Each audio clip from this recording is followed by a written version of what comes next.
வணக்கம்,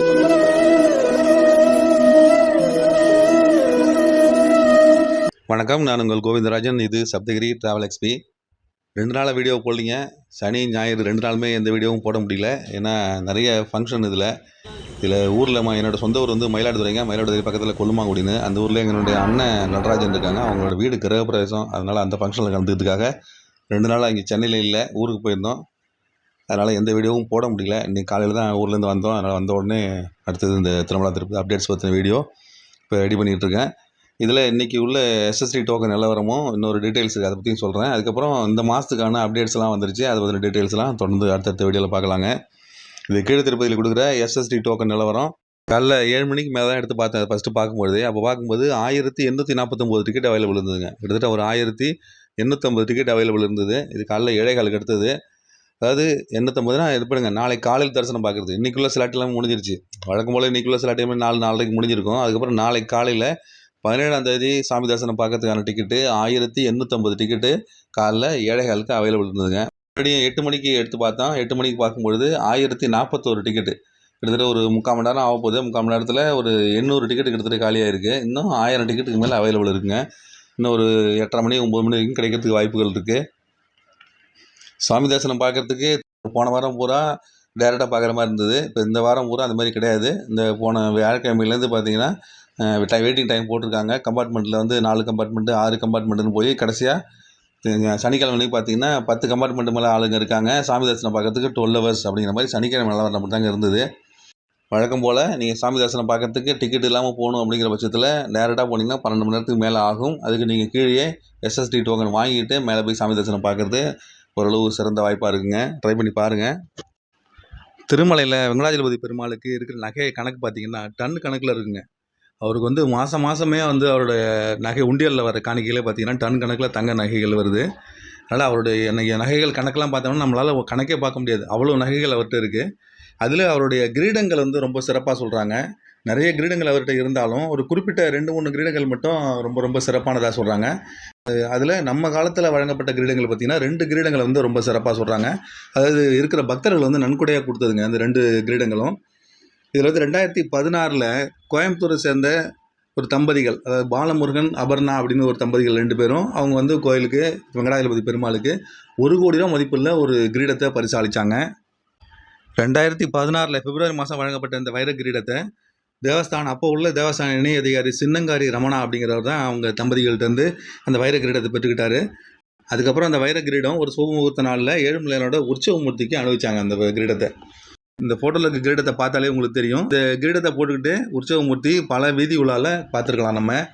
அதுக்கு அடுத்தது 2009 வழங்கப்பட்ட ஒரு கிரீடம் வந்து ரொம்ப ரொம்ப ஒரு சிறப்பான கிரீடமாக கருதப்படுதுங்க. ஏன்னா அதோட மதிப்பு பார்த்திங்கன்னா 45 கோடி, அந்த அளவுக்கு மதிப்பு உள்ள 45 கோடி மதிப்புள்ள ஒரு வைர கிரீடம் கர்நாடக அமைச்சர் ஒருத்தர் வழங்கினாருங்க வெங்கடாஜலபதி பெருமாளுக்கு.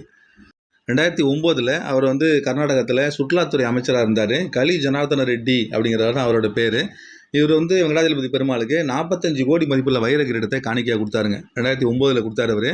16ஆம் நூற்றாண்டுக்கு அப்புறம் திருப்பதி கோயிலுக்கு வழங்கப்பட்ட மிகப்பெரிய காணிக்கை இதுதாங்க. 16ஆம் நூற்றாண்டுனா கிருஷ்ணதேவராயர் காலத்தில் பலவிதமான அலங்காரங்கள், பலவிதமான கிரீடங்கள், நிறைய ஆடை ஆபரணங்கள்லாம் வந்து பெருமாளுக்கு சாத்தியிருக்காங்க. கிருஷ்ணதேவராயரே ஒரு மிகப்பெரிய கிரீடத்தை சாத்தினார் அப்படின்னு சொல்கிறாங்க. அதை விட இன்னும் அதிக விலை உயர்ந்த வைரங்கள்லாம் பதிச்சு இந்த கிரீடத்தை அந்த கலி ஜனார்தன ரெட்டி அப்படிங்கிற கர்நாடக அமைச்சர் வெங்கடாஜலபதி பெருமாளுக்கு காணிக்கை செலுத்தினார். இவர் வந்து ஒரு சுரங்க தொழில் அதிபருங்க. அவர் கர்நாடகாவில் ஒரு சுரங்க தொழில் அதிபராக இருக்கார். அந்த மாநிலத்தோட சுற்றுலாத்துறை அமைச்சராகவும் இருந்தார்.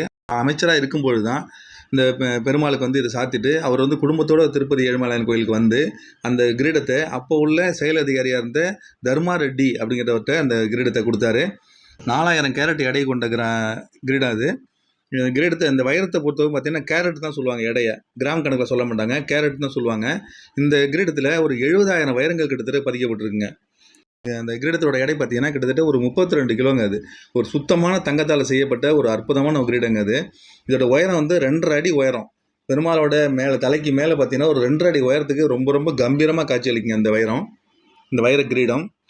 இந்த வைரத்தோட நடுப்பகுதியில் பார்த்தீங்கன்னா கிட்டத்தட்ட ஒரு 890 கேரட் எடை கொண்ட ஆப்பிரிக்காவிலேருந்து வெட்டி எடுக்கப்பட்ட மரகதம் அப்படிங்கிற ஒரு கல் பதிக்கப்பட்டிருக்குங்க. இங்கிலீஷில் வந்து எமரால்டுன்னு சொல்லுவாங்க.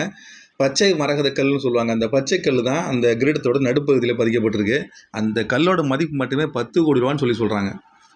அவ்வளோ விலை உயர்ந்த அந்த கிரீடத்தை அந்த பெருமாளுக்கு சாத்துறதுல அந்த கலி ஜனார்தன் ரெட்டி ரொம்ப சந்தோஷமாக ஃபீல் பண்ணாருன்னு சொல்கிறாங்க.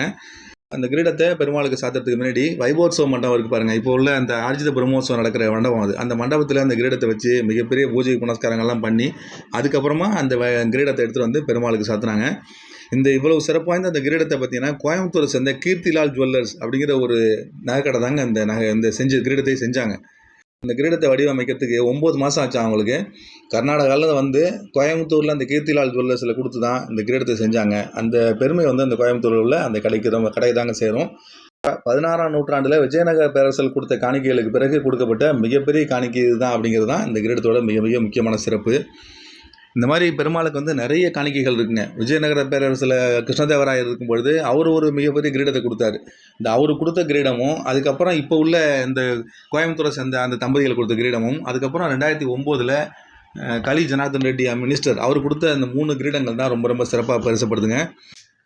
இவ்வளவு சிறப்பு வாய்ந்த இந்த வெங்கடாஜலபதி பெருமாளை பற்றியும் 7 மலைகளோட சிறப்பை பற்றியும் தொடர்ந்து நம்ம பார்த்துட்டு இருக்கலாம். என்னோடய சேனலை இதே மாதிரி தொடர்ந்து சப்போர்ட் பண்ணுங்கள், சப்ஸ்கிரைப் பண்ணுங்கள். நன்றி, வணக்கம்.